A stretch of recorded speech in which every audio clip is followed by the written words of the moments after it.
Kas yra Dotnuva, žino visa pažangioji Lietuvos agroindustrija. Bet ne visi žino, kad 7 kilometrai nuo Dotnuvos yra Šlapaberžė. Apie ją mes šnektelsim privažiavę ir pasižiūrėję į šitą koplytstulpį. Jūs pasižiūrėkit, aiškiai matosi 19 šimtmečio vidurys, tai yra neoklasicizmas ir man malonu, kad beveik profesionalaus statybininko, nenoriu sakyti architekto braižas, yra išlikęs ir labai gražiai laikosi iki mūsų dienų. Tiesą sakant, sužinojau iš žmonių, kad per pastaruosius 2 metus čia buvo padarytas remontas. Tačiau išsilaikęs jisai yra puikiai. Pažiūrėkit, kaip gražiai yra išlikusi Kristaus nešančio kryžiaus statula. Taip pat pats mastelis, dydis. Ir pradėjęs apie Šlapaberžę šnekėti nuo šito koplytstulpio, noriu šnekėti dar kelias išmintis, kurias verta pamatyti atvažiavus į šitą miestelį. Pasižiūrėkit. Ar žinojote, kad šakočio skonis priklauso nuo jo storio? Per 20 metų Šlapaberžės konditerijos įmonė gamina šakočius pagal senovinį receptą, kurį gavo iš geriausios to meto konditerės. Naminis šakotis kepamas naudojant tik geros kokybės miltus, natūralų sviestą, grietinę ir kaimiškus vištų kiaušinius. Natūralūs produktai vartojami siekiant atkurti tokį skonį, koks buvo ir prieš 40 mečius. Minkštas, storas ir lengvai laužomas skanėstas Šlapaberžės šakotis. Šlapaberžė įdomi keliais aspektais savo istoriją. Tiek kovų su kryžiuočiais, laiku jau minėta kaip Šlapaberžė. Taip pat marų laikotarpiu, kada žmonės čia buvom absoliučiai iki paskutinio žmogaus išmirę. Taip pat apie 1863–4 metų sukilimo aistras, 1918 metų lietuvybės atgimimo procesus. Šnekėsim apie bažnyčią, kurią mes važiuosim pasižiūrėti. Bet dar vieną daiktą pasakysiu. Šlapaberžė įdomi ir kulinarijos istorijoje. Taip, dabar Šlapaberžė yra garsi savo šakočių gamyba. Stop! Mes tuos bankuchenus nesidomėjom, kadangi ne visada mums įeidavo į tą tautodailės valgomąją dalį, į kurią eina cepelinai. Bet noriu pasakyti, kad Lietuvos didžiosios kunigaikštystės karališkoji virtuvė gali didžiuotis, kad joje būtent ir užgimė šakočio idėja. Ir apie ją galima dar keletą minčių paminėti, kad vėliau iš mūsų Lietuvos didžiosios kunigaikštystės kulinarijos to kūrinio įvairios atšakos iškeliavo atgal į Prūsus, į Vokietiją. Čia buvo artimesnis bendravimas. Dėl to ir liko tas pavadinimas šakotis bankuchenas. Lenkai, vengrai ir stop.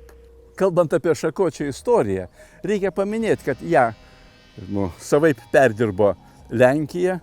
Vokiečiai vėl savaip ją perdirbo ir mes žodį bankuchenas tarsi gaunam iš Vokietijos. Lygiai taip gali šnekėti ir vengrai, šią kulinarijos išmintį naudodami savo virtuviai.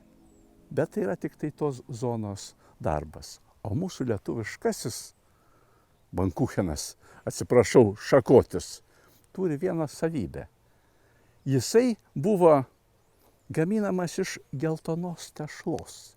Ir apie geltonąją tešlą galėčiau daug šnekėti. Tiek ir apie koldūnus, tiek apie virtinius, tiek apie šitą patiekalą.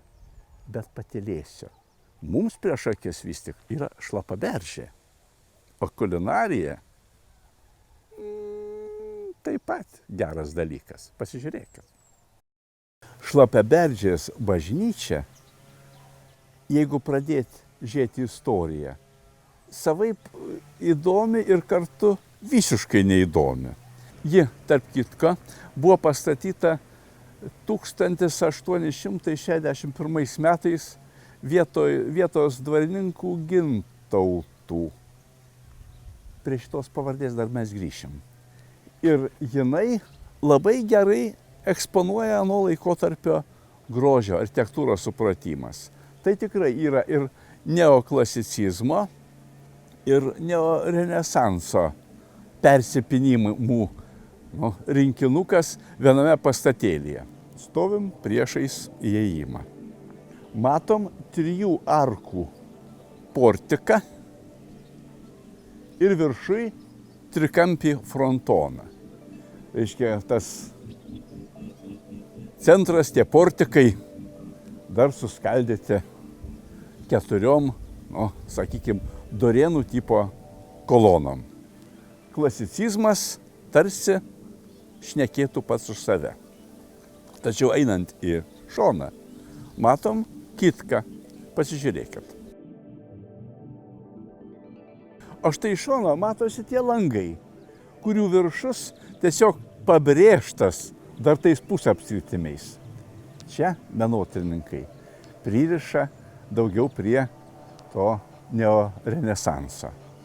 Žinoma, galima ir toliau paieškoti kažko tai įdomaus, bet noriu atkreipti dėmesį, šone yra memorialinė lenta. Einam prie jos, pafilosofuosiu apie polonistikos ir lituanistikos istoriją mūsų bajorijoje. Einam. Štai gana kuklus akmeninis lentos formos atminimo akcentas. Pasižiūrėkit.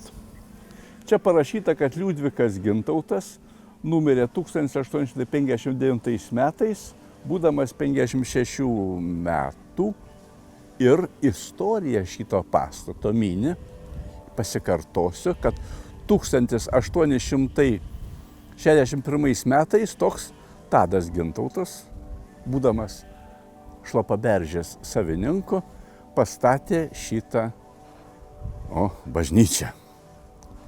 Bažnyčios pastatymo vieta nėra atsitiktinė. Čia yra kapinaitės. Ir šita lenta savotiškai susišaukia su tėvelio palaidojimu. Bet pasižiūrėkit. Lenkiškas bajoro pavardė Gintaut nesiverčia į lenkų kalbą. Gintautas, ginti tautą. Ir štai kada pamatai daugybę tokių vietos sulenkėjimų, pradedi vėl suprasti Lietuvos Didžiosios kunigaikštystės ir jėgą ir silpnumą. Nes čia gyvenę žmonės rėmėsi ir tauta, ir kalba, išlaikė savo papročius, išlaikė herbus savo laiku, paveldėtus iš mūsų protėvių arba gautus naujai. Tačiau su laiku tas polonistinės pradas vertė juos tapti tarsi nelietuviais. Ir dabar dar ginčiamasis, kas buvo Želigovskis, kas buvo Pilsudskis, kas buvo pirmasis Lenkijos prezidentas. Tiesą sakant, šitoj lingvistiniai kalboj labai lengva man nusišnekėti. Bet aš žinau Šlapaberžės istorijai Mykolo Kvintos pavardę. Taip, jis buvo irgi, kaip sakyti, Šlapaberžės savininkas, dvarininkas ir buvo paveldėjęs po Gintautų šeimos savininkavimo šitą dvarelį ir išlenda labai netipinis, o iš kitos gana tipinis žmogus, kurio suprast, žiūrint į aną epochą. Mums kaip kada sunku. Įsivaizduokit, labai didelis žmonių skaičius buvo lenkuojantys. Ir valstiečiai. Ir čia ateidavo žmonės melstis daugiausiai lenkų kalba. Ir štai Kvintas Mykolas buvo savos rūšies perversmininkas. Papasakosiu vieną smulkmeną iš Pirmo pasaulinio karo, kuris siautėjo ir šitame miestelyje. Einam. Paminėta, kad kokiais 1918 metais čia buvo kažkokie tai neramumai, sukilimų kvepėjo ir vietos stovėjusi vokiečių kariuomenė nuslopino šitą sukilimą ir vėl. Kažkokiu būdu tas dvarininkas Mykolas Kvintas atsidūrė vokiečių belaisvių stovykloj. Ir toj belaisvių stovykloj taip pat buvo savotiškas gyvenimas. Ir lenkuojantis, lietuvių kalbos iki galo nemokantis dvarininkas atsisakė būti kartu su lenkų belaisviais, prisirišo prie lietuviškai šnekančių arba lietuviškai karo belaisvių, su kuriais netrukus ėjo į didžiulį ir gerą draugystę. Ir žinoma, kad kai jis buvo paleistas iš nelaisvės, tapo Lietuvos kariuomenės karininku, netgi 1919 metais jau kovose jis buvo apdovanotas, kadangi labai neblogai pasirodė, kariaudamasis, atrodo, su raudonaisiais bolševikais. Ir kaip nekaip. Jis, atrodo, buvo vienas iš pirmųjų, kuris čia įdegė toj bažnyčioj lietuvių kalbą, organizavo vieną iš pirmųjų mokyklų. Aš tyliu. Anas laikmetis mums slankioja kiekvienu atveju iš vadovėlių išmoktas. O kada pakeliauji, nustembi. Gyvenimas pulsavo. Ir atrodo čia tas neišraiškingas, varpinės statinukas. Taip, neišraiškingas. Neišraiškingas? Grįžtų iš pasakojimo apie savininkus, apie mūsų architektūrą. Pasižiūrėkit. Matosi, kad ta bažnytėlė buvo statyta kito meistro, ne to, kuris tą mūrinę bažnyčią tvarkė.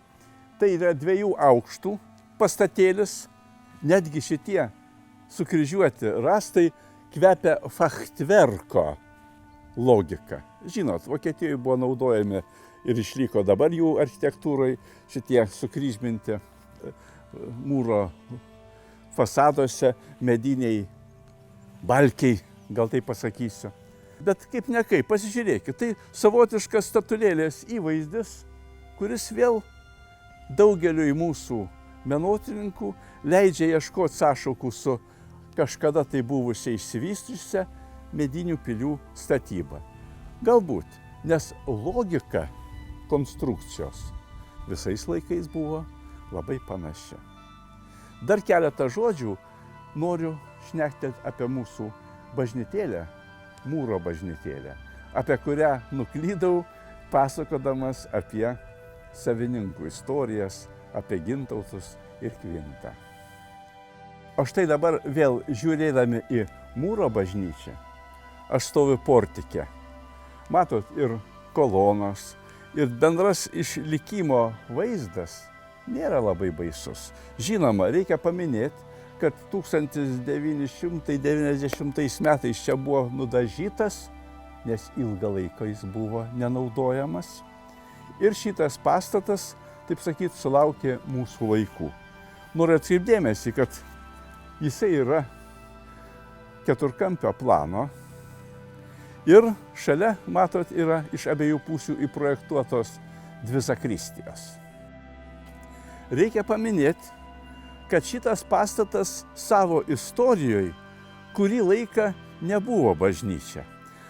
Baigiantis karui, apie 1944 metus jis buvo sustabdytas savo sakralinėme gyvenime ir nebuvo naudojamas bažnyčiai iki 1990 metų.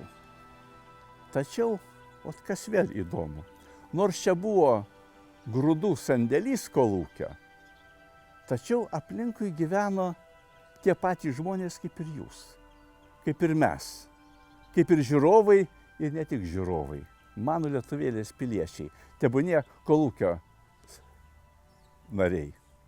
Einam į vidų, parodysiu dar kai ką įdomaus. Žinoma, su visais kartu. Einam. O štai esam viduj. Interjeras, kaip matot, vienanavis ir 3 altorių kompozicija priešais. Šneku kaip architekto logiką turintis žmogus. Bet įdomų daiktą pasakysiu. Štai tas pagrindinis altorius, kuris atidarymo metu 1861 metų ir po jų dar keli ten metai buvo pagamintas, stovėjo iki pat karo pabaigos ir stovėjo ir toliau, kai čia buvo grūdų sandėlys. Bet kaip man malonu žinoti, kad čia, kada buvo supilami grūdai, o tai irgi šventas daiktas, buvo aiški etikos taisyklė. Negalima užpilti šito altoriaus, šitos šventyklos pažibos, nerandu kito žodžio. Sukluskim. Įstatymai, viskas aplinkui ir įpročiai, ir žmonės, ir partinės organizacijos kalbėjo kitaip. O mes gyvenom savo gyvenimą. Dar kai ką parodys. Štai matau iš tų senesnių laikų stovintį, nešiojamą altoriuką. Bet gerai pasižiūrėjus į tą plastiką, aiškiai matau 19 šimtmečio vidurį. Žinoma, susišaukia su ano laikmečio architektūra, bet nenoriu 100% sakyti, kad čia buvo jisai išgelbėtas. Lygiai taip pat noriu šnektelti ir apie šoninius altorius. Štai moterų pusėj moteris, vyrų pusėj vyras. Kaip akis sako, tapybą matau, jau kaip ir dabartinio dailininko teptuką. Ir kas jį padarė, man šiandien sunku sakyti. Nors vis tik tai kai kurie bruožai šneka apie 19 šimtmetį.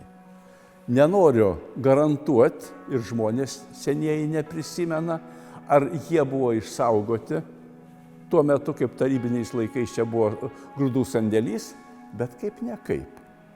Netgi čia tas audeklas su tautiniu raštu, kuris čia uždėtas, vėl šneka apie mano tautą. O einam dabar šnekam toliau. Mažai ką galiu pasakyti ir apie dešinįjį mažąjį altorių.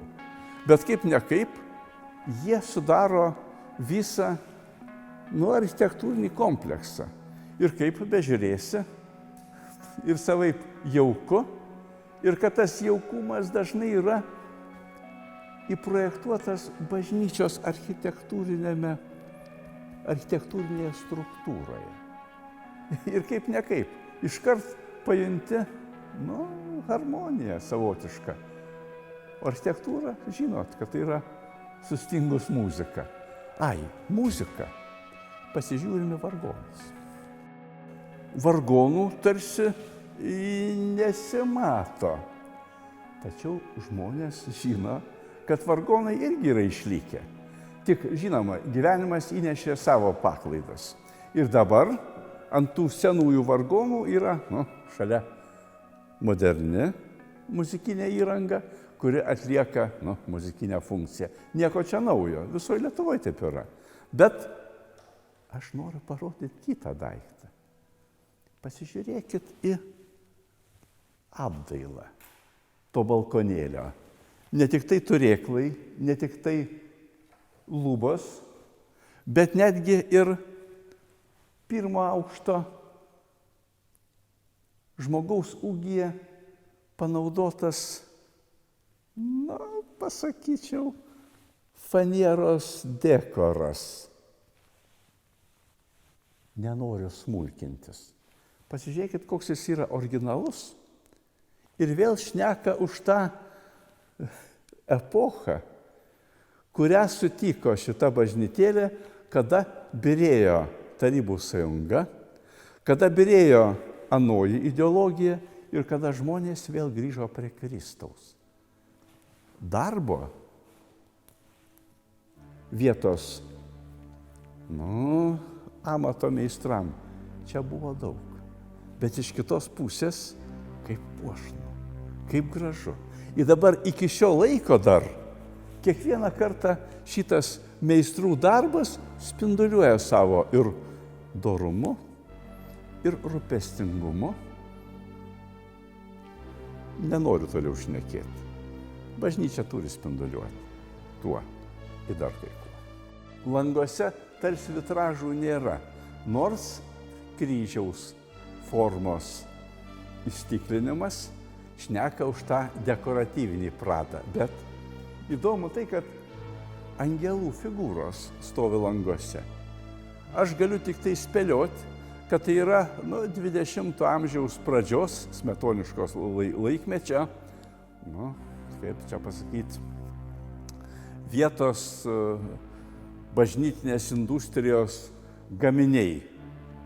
Išlaikė savo gyvybę ir per tarybinį nesantvarką. Bet kaip ne kaip. Tai vėl savotiškas tos bažnyčios savitumas ir labai mielai žiūrisi. Šnekėdamas apie pirmo aukšto plintuso ir vargonų apdailą, noriu dar aukščiau pakelti akis. Pasižiūrėkit į lubas, kurios yra tos pačios epochos kūrinys, netgi esu pranašas, nežinau iš tikrųjų, tų pačių meistrų gaminys. Tos žvaigždutės, ta pati technologija, kuri lubose, leidžia tvirtinti, kad tai buvo to paties laikmečio, panašiai 1990 metų, vėl meistrų kūrinys. Kaip ne kaip. Epocha ir mados ir supratimas grožio nuėjo dabar kitą linkmę. Bet kiekvieną kartą atėjus, vėl prisimeni ir tą tarybinio laikotarpio paskutiniosius metus ir mūsų tą tautinį pakilimą, kuris šitam interjerui davė savitumą. Dar kai ką parodys. Žinoma, šnekant apie bažnyčią, nepastebėti Kristaus kančių serijos būtų negerai. Čiagi matai ant popieriaus atspaustą olendruką, net labai tiksliai sakau, todėl kad šitas keliom kalbom, tiek anglų, tiek italų, tiek ispanų kalba, leidžia tiksliai nenustatyti, ar čia yra olendruko technologija. Į smulkmenas nulendo. Bet matau, kad tai yra vis tik tai 20 amžiaus pabaigos tipinis kūrinėlis, kuris tais laikais taip pat buvo reikalingas visai mūsų atgimstančiai lietuvėliai. Ir kuklus remukai vėl šneka apie aną epochą. Apie kiekvieną iš tų kūrinėlių šnekėti neapsimoka. Man daugiau įdomiau, kur lietuviškas tautodailės kūrinukas šneka apie mūsų ir praeitį, ir dabartį, ir ateitį. Taip kad einam dar kai ką parodysiu. O šnekėti apie šitą tautodailės kūrinuką, stovintį šalia altoriaus, man trūksta žinių. Tačiau nereikia užmiršti, kad kiekvienas klebonas yra savo namo, savo pastato, savo šventovės šeimininkas. Taip kad šitie keičiantys gyvenimo atnešti sakraliniai elementai vėl padaro gyvą aplinką. Nes autorių, ko gero, žmonės pažįsta, žino jo gyvenimą ir, tarp kitko, disciplinuoja tą gyvenimą. Aš čia protingai pašnekėjau. Einam toliau. Apie Šlapiaberžės istoriją nedaug žinių, bet žinoma, kad 1371 metais kryžiuočiai žiauriai šitą kraštą yra nusiaubę ir smarkiai deginę ir daug belaisvių yra išvedę į Vokietiją. Ir dar noriu paminėti, kad yra žinoma, kada buvo tas didysis maras 1711 metais. Buvo išmirę iki paskutinio žmogaus visi miestelio gyventojai. Ir tik paskui palengva gyventojų skaičius atsistatė. Tačiau ir dabar reikia paminėti, kad miestelis yra gana gražus, apsitvarkęs, bet vienas kitas namas irgi miršta. Tai nieko naujo, ką aš pasakoju. Lietuvėliai kaimuose ir miestuose vis mažėja žmonių ir tai vėl yra, aš sakau, objektyvus procesas, bet iš kitos pusės ir subjektyvus. Kiekvienas mes jį jaučiam labai skausmingai. Ar žinojote, kad šakočio skonis priklauso nuo jo storio? Per 20 metų Šlapaberžės konditerijos įmonė gamina šakočius pagal senovinį receptą, kurį gavo iš geriausios to meto konditerės. Naminis šakotis kepamas naudojant tik geros kokybės miltus, natūralų sviestą, grietinę ir kaimiškus vištų kiaušinius. Natūralūs produktai vartojami siekiant atkurti tokį skonį, koks buvo ir prieš 40 metus. Minkštas, storas ir lengvai laužomas skanėstas Šlapaberžės šakotis.